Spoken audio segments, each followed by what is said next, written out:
I need to tell you about Wikipedia. Not what Wikipedia is. I will tell you that too. But the telling what it is not the difficult part. The difficult part is what I found in it. And I am going to tell you what I found in it. And I am going to try to tell it accurately and honestly, which means telling it in the order it happened, and with the specific quality of each moment, rather than the managed version that puts the hardest parts in the softer language that distance provides. This happened 2 weeks ago. I missed last Tuesday because I was not ready to come. I was sitting with what I had found. I am ready now. Here it is. Wikipedia is an encyclopedia. The Notebook describes it as an encyclopedia written and edited by anyone who wants to contribute, containing articles on almost every subject that exists, updated continuously. Written by anyone. The standard encyclopedia, the Encyclopedia Britannica, which I have used at the public library, is written by scholars, by authorities, by people whose expertise in a subject qualifies them to write about it. Wikipedia is written by everyone. Anyone who wants to write an article can. Anyone who wants to edit an existing article can. The result is an encyclopedia with billions of words, covering subjects that no specialized encyclopedia would cover, reaching into every corner of human knowledge. And the knowledge it contains is current. Not current as in printed recently, current as in updated. The Britannica that sits in the library was printed in a specific year, and its information reflects what was known in that year. Wikipedia, as of the time in 2026 when the device was prepared, contains what is known up to that point, including what has happened. Everything that has happened, from the beginning of recorded history to the moment the device was prepared, is potentially in Wikipedia, including the endings. This is what I need to tell you about. I found Wikipedia by accident, through the search function, searching for something, finding a link to a Wikipedia article, following the link. The first Wikipedia article I read in full was about the Brooklyn Bridge. I chose it deliberately as a first full article. I wanted to read something I knew about, something where the content would be familiar, where the Wikipedia form could be understood before I used it for less familiar subjects. The Brooklyn Bridge article. History of construction. The Roebling family. Emily Roebling's role. Wikipedia had a full section on this, more detailed than what I had found elsewhere, a proper accounting of what she did and what she was given credit for and what she was not given credit for. The engineering specifics. The history of the bridge since opening in 1883. The bridge in 2026. Still operational, still carrying traffic, designated a National Historic Landmark in 1964. A major tourist destination. This was good to read. The bridge is there. The wire is there. Emily Roebling is in the record. I read the article with the pleasure of finding that something I love has been properly acknowledged. Then I noticed something about the Wikipedia format. Every article about a person has, near the top, a small information box. Name, birth date, death date. For people who have died, a death date. I looked at the Wikipedia article for John Roebling. Born 1806, died 1869. The accident at the bridge site. I looked at the Wikipedia article for Washington Roebling. Born 1837, died 1926. I looked at the Wikipedia article for Emily Warren Roebling. Born 1843, died 1903. Each of them, a birth date and a death date. The complete span of a life contained in 2 numbers. I stared at the information boxes for a while. Then I searched for a different name. I'm going to tell you what I searched in the order I searched it. The order matters because the order is the experience, and the experience is what I want to record. First, Charlie Parker. I had seen the death date in the Google search. I described this in episode 4. Born 1920, died 1955. I knew this. I found the Wikipedia article. The information box confirmed, died March 12, 1955, age 34. The Wikipedia article was longer than the Google result. It described the life, the specific arc of the career from Kansas City to New York, the specific recordings, the specific innovations. And then, the end. The article described the last years, the decline of his health, the accumulation of the physical consequences of the life he was living, the hospitalization, the death in the apartment of a friend, watching television. This detail is in the article, the specific mundane circumstance of the death, watching television, of all the ways to spend a final afternoon. Watching television. The thing I described in episode 1 of First Times. The Kozlowski's television, the 7-inch screen, the flickering image. That technology was the company Parker had in his last hours. I sat with the Wikipedia article for 20 minutes. Then I searched the next name. Second, Humphrey Bogart. Wikipedia. Born December 25, 1899. Died January 14, 1957, age 57. The article described the cause, esophageal cancer.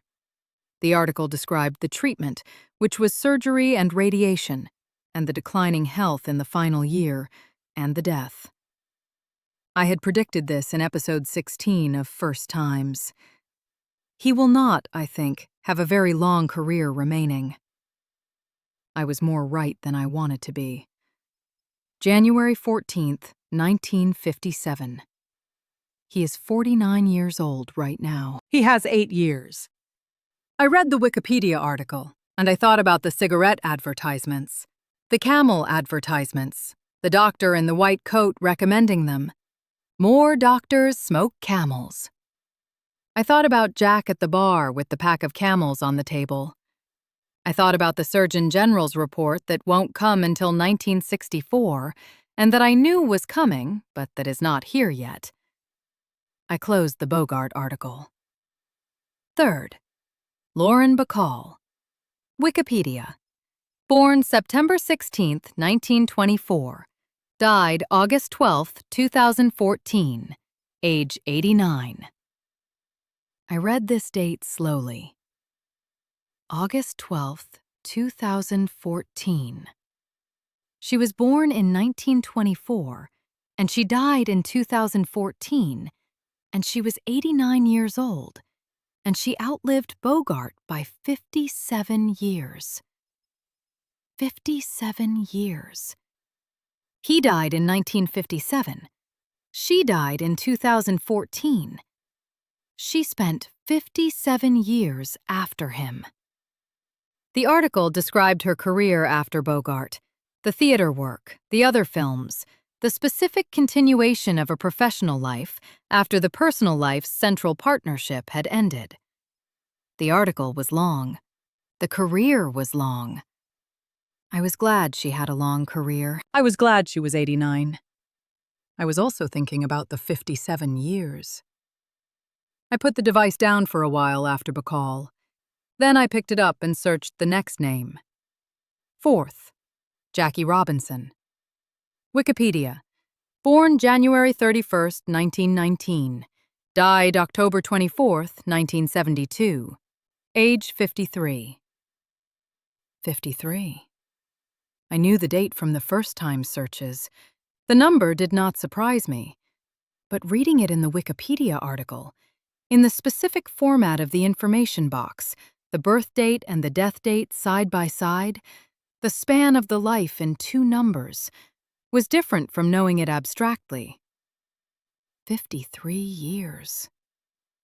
The article described the cause, heart disease and complications from diabetes.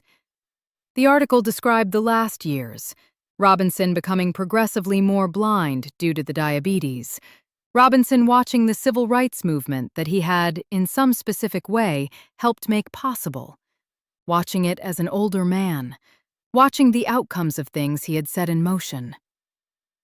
Robinson lived to see the next thing, not far enough into the next thing. 1972 is not the end of the story he started, but far enough to see that what he did mattered. Far enough to know the opening he made was not closed. 53 years. He is 30 years old right now. He has 23 years. I sat with this. 5th, Katharine Hepburn. Wikipedia. Born May 12, 1907. Died June 29, 2003. Age 96. 96.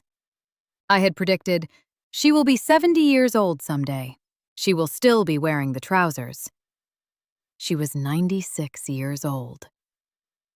The article described the full arc of the career, 4 Academy Awards, a record, the specific biography of someone who worked for 60 years in one profession. The last sections described her final years, largely private, mostly in her house in Connecticut, still herself. Still herself. She wore the trousers to the end. I was right about that. I was right that she would continue. 96. I thought about the young Hepburn I described, the woman who went back to the theater when Hollywood called her box office poison, who came back with the Philadelphia story on her own terms, who was 41 years old when I wrote the episode about her, and who would live to 96. 55 more years. 55 years of wearing the trousers. I put the device down after Hepburn. I made tea. I stood in the kitchen with the tea and the geranium, and I looked at the geranium for a while. The geranium was red. The geranium was breathing. I knew this now from the slow motion. The geranium was doing what it does. I thought about what I was about to do. I thought about the rule I had established, the rule about not searching for my own future, about not letting the record annotate the present. I had applied this rule to my career. I had not extended it to the other lives. But there was one more search I was going to do. I was going to search for Jack. Not Jack Morrow. I had already searched for Jack Morrow in episode 4 and found nothing, which I had interpreted as not in the public record, not famous, not documented in the way that famous people are documented. But Wikipedia has articles about people who are not famous in the usual sense. Wikipedia has articles about people who did specific things that were significant in specific fields. People who are not household names, but who are documented because they did something worth documenting. Jack writes. Not as his primary activity. Jack is many things, some of which I have described, and some of which he has not told me and I have not asked because some things are not for asking. But Jack writes, and some of what he writes has been published, and some of what has been published has been noted. Would there be a Wikipedia article? I searched. I typed the name I know for Jack. I will not put it in this episode. This is a decision I have made. Jack's full name is his to share or not share. And this series is something that goes beyond our private world and into a larger record. And Jack has not consented to being in that larger record. He is in the series. He has been in the series throughout. The person at the bar with the newspaper, the person who says the honest thing, the person who held the recording device at Connolly's when I gave it to him. He is here. But I am describing him as I know him, with the name I use for him. And his full name is not mine to put in the record. I typed the name. The search returned a result. Not a large result, not a long Wikipedia article. A short one. A stub, in Wikipedia's terminology. An article that exists, but that has not been expanded into the full account that the subject might eventually receive. A stub. I read the stub. I am going to tell you what the stub contained. It contained a birth year, 1912. It contained a profession, writer. It contained a brief description of the work, 2 or 3 sentences about what he wrote and what it was noted for. It contained a death year. I'm going to stop here for a moment. The stub contained a death year. I am going to tell you the year. I thought about not telling you, about keeping it in the category of things that are not for saying, the category where I put the things too private or too specific to belong to the general record. I thought about this for most of the past 2 weeks, sitting with the question of whether to say the year out loud. I am going to say it. Because the episode is about what the device shows, and the year is what the device showed, and making the episode about the experience of finding the year without telling the year would be a form of dishonesty that this year of looking has made me unable to practice. The stub gave a death year. The death year was before 1970. I will not say more specifically than that. Before 1970. Jack is 37 years old right now. Before 1970 is less than 21 years. I sat with my kitchen table in front of me, and the device in my hands, and the number in front of me, and I did not know what to do with myself. I put the device down. I did not close the application. The stub was still visible, the year, the brief description. I simply set the device on the table and looked at the geranium and thought about nothing for approximately 20 minutes. Not thinking, feeling the specific quality of knowing something you cannot unknow. The device gave me the year. The year is in me now.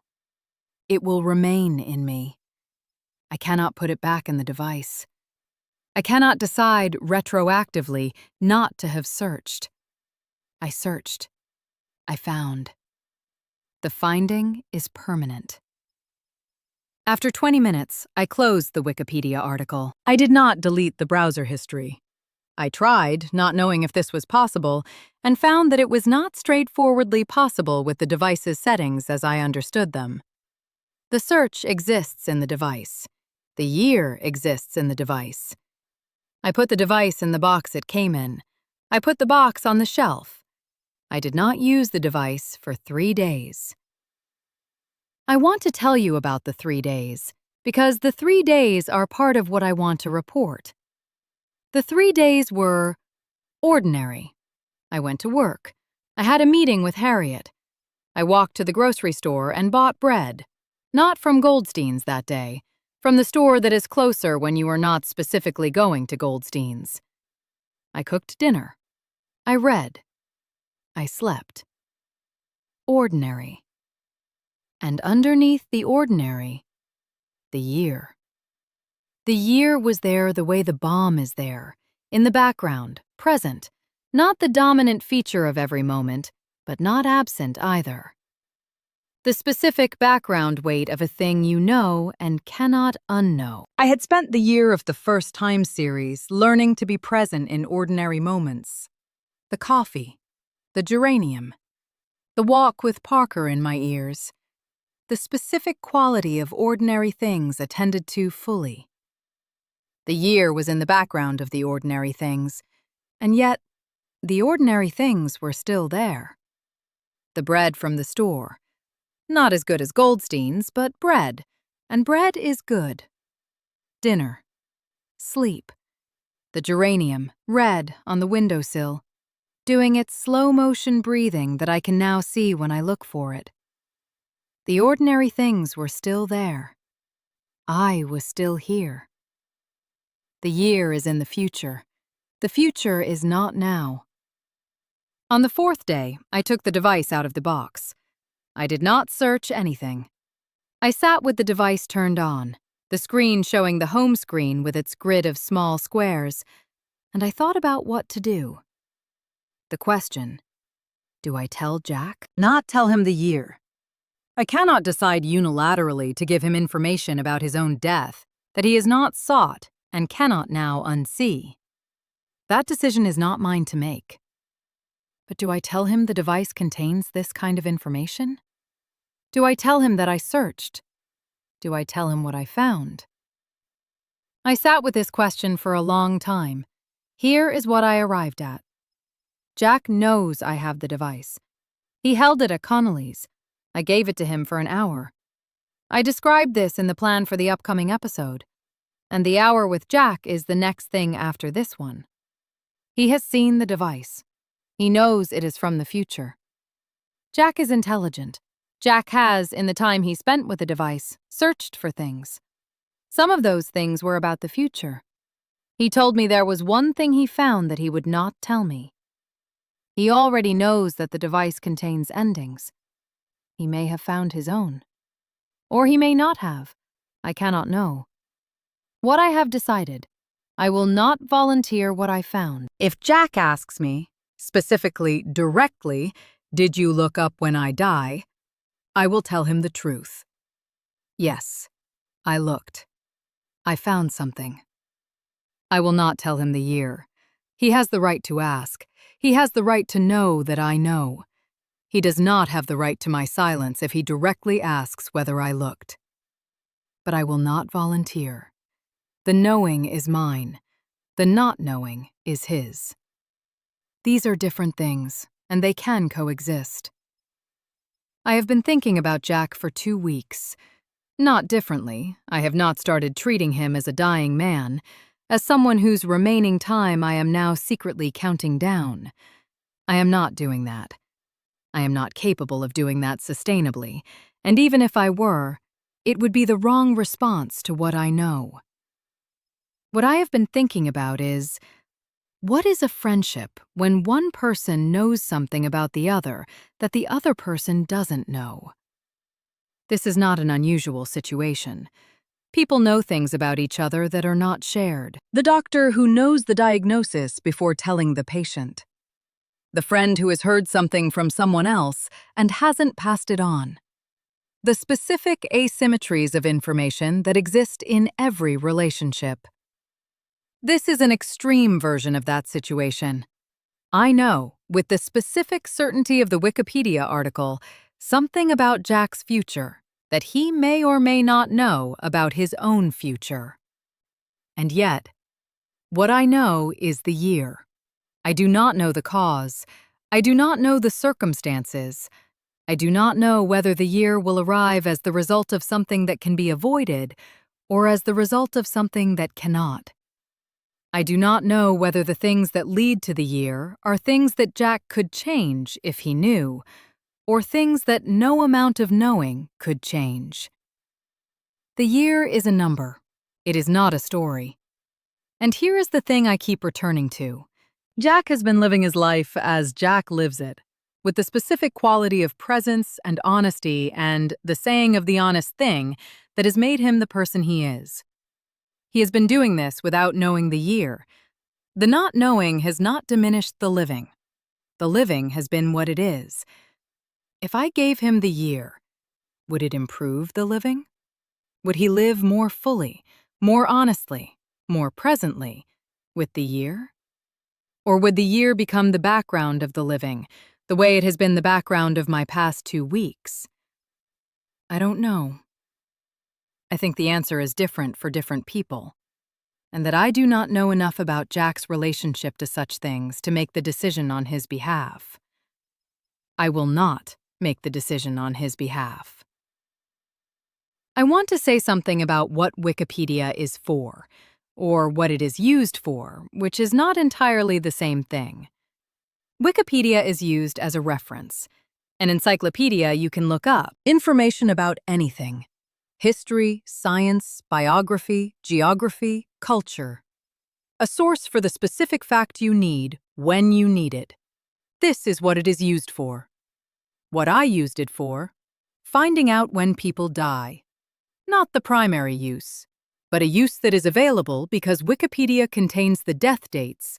The information box with the birth and death dates is a standard feature of every article about a person who has died, and many people have died, and the dates are all there. Every time someone looks up a historical figure, Every person who uses Wikipedia to learn about Parker or Robinson or Bogart, the death date is there, in the information box. 2 numbers, born, died. The biography and the death date together, the person and their ending.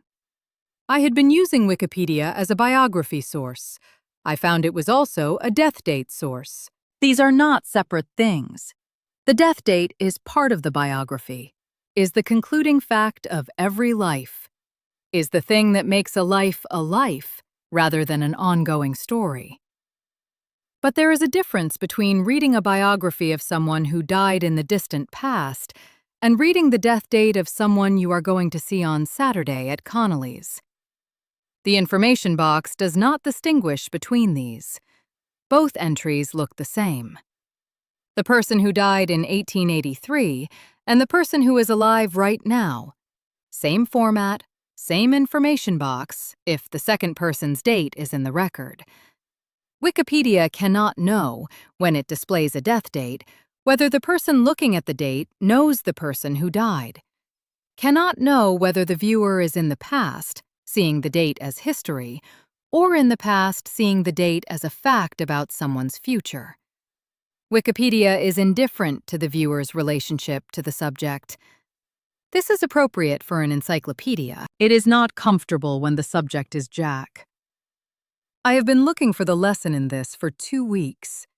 Not because I believe that every experience must produce a lesson. I have been suspicious of the lesson extraction that turns experience into wisdom and thereby domesticates what was wild and difficult and real about the experience. But the 2 weeks of sitting with what I found have produced something.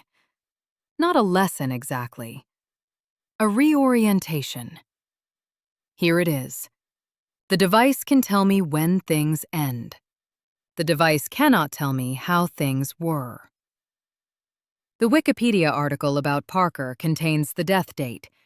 It does not contain the evening in September 1947 when I sat in the room on 52nd Street and the music found me. It does not contain what Parker was thinking when he stood still for 5 seconds before he began. It does not contain what the music held that was too large for words. The Wikipedia article about Robinson contains the death date. It does not contain what April 15, 1947 felt like in New York City. It does not contain the specific quality of the city on that day, the thing I described as a shift, the sense of something having changed in the city even before you knew what had changed. The Wikipedia article about Jack will contain a death date. It will not contain the bar at Connolly's. It will not contain the Saturday evenings with the newspaper folded beside the drink. It will not contain the specific quality of listening that Jack has, the listening that receives rather than waits, the listening I described in episode 7 of First Times as similar to the way Parker listened to his own playing. The Wikipedia article will not contain any of that. The Wikipedia article will have 2 numbers. The life will have everything else. I said.